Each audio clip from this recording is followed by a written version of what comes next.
इस अपॉर्चुनिटी के लिए भी पहले तो बहुत बारी बोल चुकी हूँ, और जैसे रतनलाल साहब ने कहा कि हम हर बार ही बोलते हैं और बार बार एक ही चीज़ को रिपीट करने की क्या ज़रूरत है। हमारे बीच में जब इतने दिग्गज लोग, ऐसी पर्सनालिटीज़ मौजूद हों जिससे कि जो बहुजन यूथ है, जो SC ST OBC minority specially मैं कहूँगी, उनको देख देख के सीखा है बोलना, उनको देख देख के लड़ाई लड़ना सीखा है, उन्हें देख देख के उसमें हिम्मत आई है कि अगर ये लोग ऐसे हैं तो हम भी ऐसे हो सकते हैं।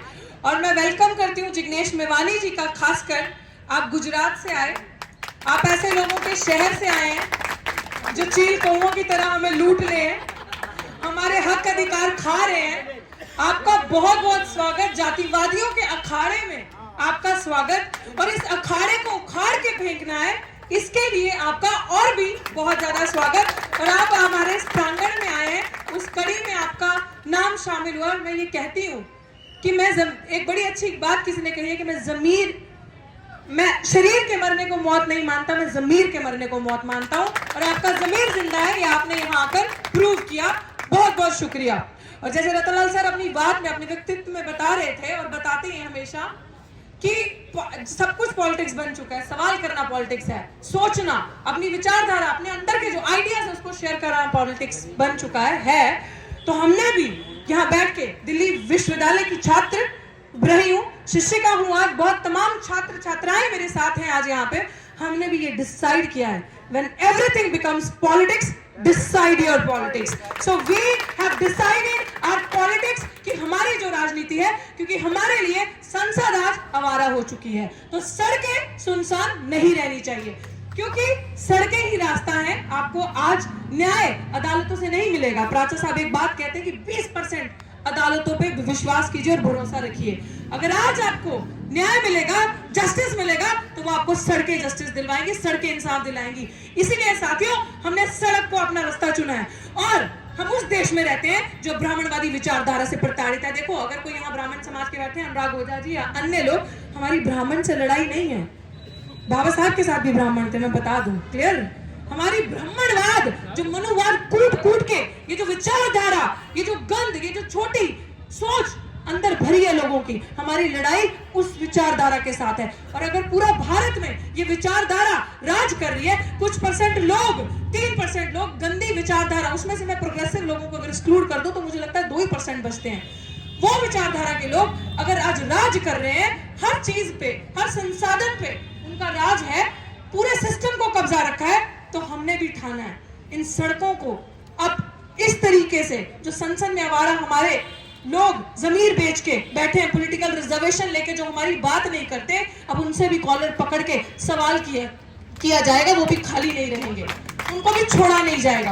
और मैं आपको थोड़ा सा ब्रीफ दे दूं, यहाँ पे गुलामों की, दलालों की फौज पैदा हो चुकी है, भर्ती हो चुकी है। पैदा तो पहले से ही थे, लेकिन अब दोबारा से पैदा हो चुके हैं। और मैं इसलिए आपको ये बताना चाह रही हूँ कि दिल्ली विश्वविद्यालय में लास्ट दिसंबर से जो भर्तियां की गई हैं, जो मास डिस्प्लेसमेंट आज हुआ है, आई थिंक 2,500 से ज्यादा लोगों का मास डिस्प्लेसमेंट हो गया, जिसमें अधिकतर, जो अगर आप काउंटिंग करोगे तो ज्यादा से ज्यादा SC ST OBC मिनॉरिटीज के लोग निकाले हैं, दूसरे भी निकाले हैं।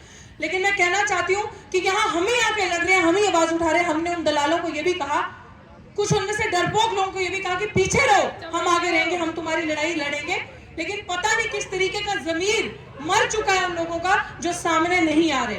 और आज ये डॉक्टर रितु सिंह नहीं है, कहा है आपको, बार बार कहती हूँ, नौकरी नहीं, न्याय चाहिए, जॉब नहीं, जस्टिस चाहिए। और जस्टिस वही है कि ऐसे अपराधियों को, जो 33% आरक्षण जिन महिलाओं के लिए आता है, ऐसी महिलाओं के लिए जो हमारा शोषण करने के लिए लाई जाती है, जब तक ये जेल की सलाखों के पीछे नहीं जाएंगे, तब तक चुप हम नहीं रहेंगे, और तब तक हम घर का दरवाजा नहीं देखेंगे, क्योंकि सर उठा के, सर पे कफन बांध के हम यहाँ पे बैठे हैं। अंजाम कुछ भी हो, मौत है तो मौत से ही, वापस ऐसे नहीं जाया जाएगा। जैसे रतनलाल प्रोफेसर साहब ने भी एक चीज बताई, एक ही विश्वविद्यालय में कुछ मीटर की दूरी पे 2 कानून है। इस मुस्लिम, आप इस अपराधी को देख रहे हैं, मुझे बोला जाता है कि आप ऐसा क्यों बोलते हो, ये क्रिमिनल, ये करप्ट प्रिंसिपल, मेरे लिए गुंडी है, ये चोर है जो मुझे धमकियां देती है। ऐसे करप्ट गुंडों को, ऐसे, आ जाओ ना यार, अंदर आ जाओ सारे, ऐसे क्रिमिनल्स को उनका घर क्यों दिखाना है सही सलाखों के पीछे?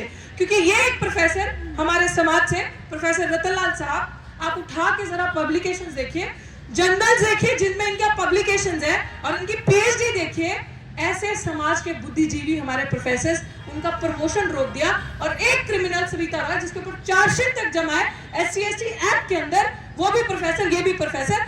एक देश, एक संविधान, एक यूनिवर्सिटी और दो तरीके के कानून, इसके खिलाफ हमारी लड़ाई है। और अपनी सबसे बड़ी बात जिससे एंड किया था प्रोफेसर साहब ने कि ये लड़ाई, हमारी लड़ाई किसकी है? दलित आदिवासी बहुजन समाज की लड़ाई किस चीज की है? मान सम्मान की ना, डिग्निटी की तो लड़ाई है। ये लड़ाई मान सम्मान की है, ये लड़ाई रिप्रेजेंटेशन की, ये लड़ाई हक की है। बाबा साहब ने जैसे कहा है, you don't have to demand, now is the time to claim, so we will claim our rights। हमें उपकार नहीं, अधिकार चाहिए, और अधिकार मांग के नहीं, छीन के लेंगे हम। जय भीम, जय भारत, जय संविधान। और मैं आमंत्रित करती हूँ स्टेज पे हमारे बीच में, इतनी दूर से चल के सुबह और शाम को चले भी जाना है। Sir, we welcome you from the bottom of our heart। Please Jignesh Mevani ji का जोरदार तालियों से स्वागत कीजिए। थैंक यू हमारी लड़ाई को मजबूत करने के लिए।